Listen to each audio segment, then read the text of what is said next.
Hello, welcome to 1000 Words, Stories on the Way. My name is Matthew Clark, and thanks so much for being here today. Right now, I'm doing a series of podcasts introducing you to the folks who wrote chapters for a book I released at the beginning of the summer called A Tale of Two Trees. But it is not just a book, it's also an album of songs. I asked 11 writer friends to each pick a song from the album, and then each one wrote a chapter in response to that song. For this week, I'd like to introduce you to my friend, Anita K. Palmer, who, when I asked her if she'd write a responsive essay to a song on A Tale of Two Trees, she chose track number 9 on the album, a song called Take to the Fields. If the theme of the first album in the Well trilogy, called Only the Lover Sings, is about the transformation that happens when you meet Jesus face to face, and you're surprised to find him turning towards you with a smile on his face, glad to meet you in your darkest place, then this second album is about, kind of the rest of our lives after that meeting, the long, slow pilgrimage of staying with Jesus. Or, to put it this way, continuing to turn our faces toward him over and over again. Another theme in this album is the fact that there will be traps laid along the way. There will be thorns that choke out the tender growing branches of faith. Jesus says that because of the increase of wickedness in these latter days, the love of many will grow cold, bitter, cynical. The whole idea of perseverance implies that staying with this thing for the long haul is going to get hard. The traps and the thorns along the way are many. Injustice, church, scandals, abuse, boredom, impatience, selfishness, confusion, deception, shame, the attraction of power or pleasure, the disorienting and debilitating effect of tragedies and trauma, or just the ordinary worries of everyday life, among a million other things. There's no shortage of reasons to give up on Jesus, but I don't think he ever stops pursuing us. I'm convinced that what Jesus has revealed about God is that God is constantly turning toward us, making the light of his face to shine upon us. Henry Nouwen says somewhere, not to let anything ever slow us down from returning to Jesus. He says, if you run off the road, don't waste any time in the ditch, believing the lie that Jesus is sick of you. Get up, get back on the road. Kurt Thompson was saying in a podcast today that Abraham's faith had almost nothing to do with good performance. He was a huge screw-up. It had everything to do with the fact that he just kept coming back again and again to that face. He kept watch. He kept his eyes and ears open to God, and he stayed engaged in the relationship. So, I'd like to introduce you this week to Anita Palmer. Anita K. Palmer has always turned to pen and paper to figure out what she thinks, feels, and believes. That propensity launched a career when she fell into editing a Christian publication, which, unrelated to her hiring, soon went to magazine heaven. The experience failed to squelch an appetite for editorial work that included 13 years in daily newspapers and 5 as a university media relations officer. For 2 decades, she has worked with publishers and individuals on upward of 125 nonfiction books, and has written more web content, blog posts, newsletters, and marketing materials than she cares to count. Born and reared in Southern California, she now lives in Colorado. She's blessed with many dear friends and one kind and brilliant adult son. Anita and I met through the Anselm Society in Colorado Springs, and we've shared meals over at Steve and Terry Moon's house where I lived while I was writing the Well trilogy during the pandemic shutdown. And I have to tell this story about Anita. So, when I decided to do this 3-album, 3-book project called the Well Trilogy, I had no idea what I was getting into. I'd made albums before, but I'd never made a book in my life. I had no idea how to do it, or what I was getting myself into, but I went for it anyway. Well, as you can imagine, I hit snags along the way, and as I was working on book 1, Only the Lover Sings, I hit a low point. I got really overwhelmed by the book-making process, and I felt like giving up completely. I felt like maybe this whole thing was a terrible idea. Well, it just so happened that during this time, Anita and I planned to get together and have coffee one afternoon. Now, at that time, we knew each other, but not terribly well, so we met at a coffee shop that I could walk to from the Moon's house, and we sat down on the patio together to chat. Anita has experience in journalism, but that's most likely because she's genuinely interested in people. She asked how I was feeling about the project, and I was honest. I told her I was very discouraged, that I was lost. I felt like I'd been kind of an idiot to think that I could even make a book. I didn't know the first thing about making books. I told her I was considering tossing out that whole aspect of the project. Well, Anita listened. Her brows knitted, and she reached across the table and put her hand on my arm. "Matthew," she said, "you are aware that's what I do." "What do you mean?" "Do what?" I said. "Well, I'm a book coach." "A book coach? What's that?" She smiled. "That's my job. I help people make books. I coach them through the process." "You do?" I said, somewhat astonished. "Yeah, I've been in publishing most of my life. Look, I'll put together a checklist and we'll map things out from here to launch." I couldn't believe it. Isn't that hilarious? The Lord provides, and Anita herself was his provision. This project probably would have been tossed in the trash had it not been for her help and her encouragement.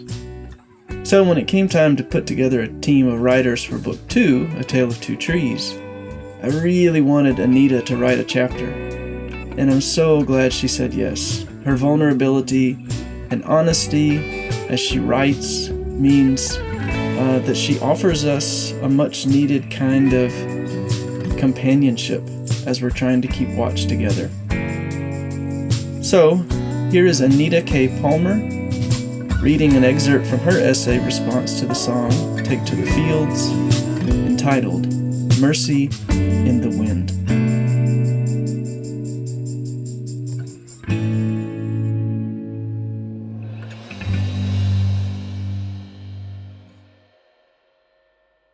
My dreams, marriage, children, writing, were not coming true, which felt like proof of God's rejection.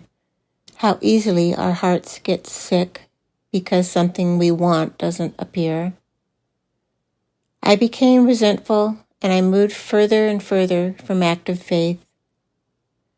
Then, at 35, I crashed at a crossroads.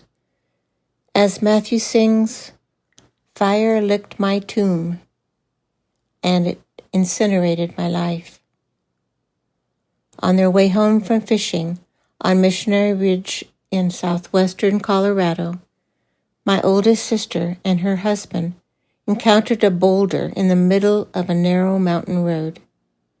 With the setting sunlight in their eyes, Vicky and Jimmy must have misjudged the space between the rock and the edge of the gravel. Their truck's right front wheel tipped off the roadbed. They tumbled 900 feet down a cliff and died. In the months that followed, I tried to hear and see God, but there was no comfort to be had. My faith, my belief in a loving Creator, had disintegrated. I decided that up to this point I had lived a lie. Jesus never existed. Or if he did, he was just a delusional man whose pointless life had been made into a myth. The church was an empty, hypocritical institution, and life had no meaning. For the next 10 years, I did not open my Bible or set foot inside a church building.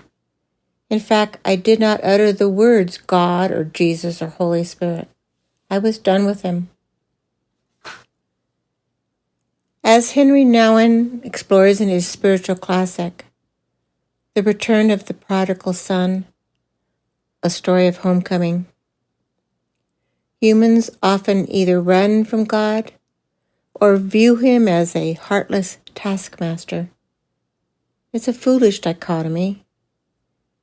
As Nouwen writes, I am the prodigal son every time I search for unconditional love where it cannot be found. Why do I keep ignoring the place of true love and persist in looking for it elsewhere? Why do I keep leaving home where I am called a child of God, the beloved of my Father? I was that prodigal, angrily looking elsewhere for love. The golden-eyed man whose heart bled for me never stopped seeking me, though I could not see him. How my blindness was lifted is another story. I'll just testify that being cut to the bone clarified my vision forever. I have lost my way many times. My spiritual clothes disappeared, leaving me naked before God. But still, I am called to take God's love to the fields, even if I have to scavenge to find the faith. Now and forever, I will gather where I can. For, as Matthew writes, there is mercy in the wind if you can hear it.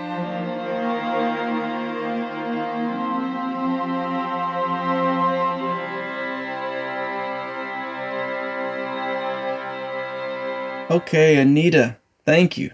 I'm so glad you are a part of this project. And now here is the song that Anita chose from the album, A Tale of Two Trees, and it's called Take to the Fields.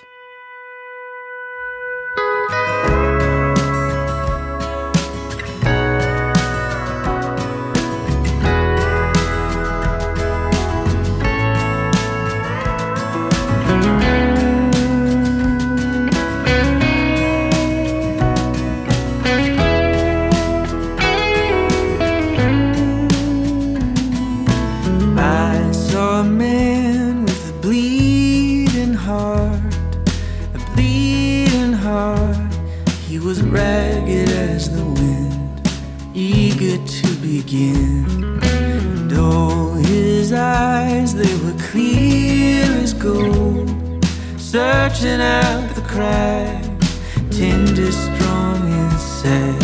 Gave up all he had, left his home behind him, gonna see again.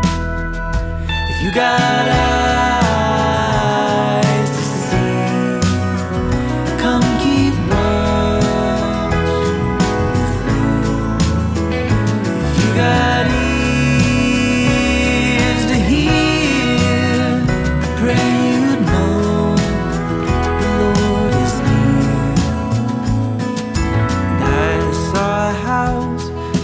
shepherds in repose, the moths ate off their clothes, all naked emperors, wrapped in soothing words. But you skinned your knees when you slid to break my fall. I howled up at the moon when the salt got in the wound. The fire licked my tomb, and fire rolled like water there to cleanse. You got eyes to see, come keep watch with me. If you got ears to hear,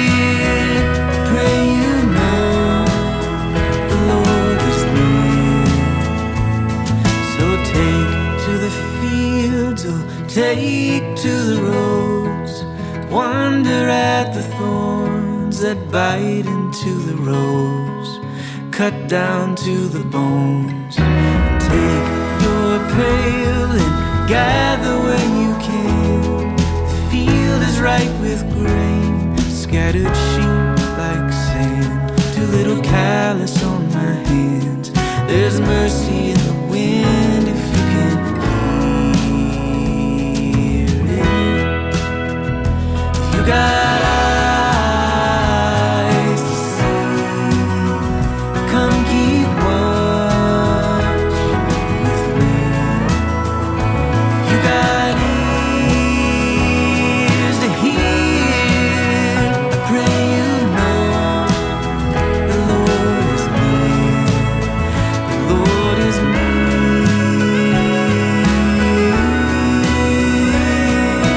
Oh, come keep watch with me. The Lord is here.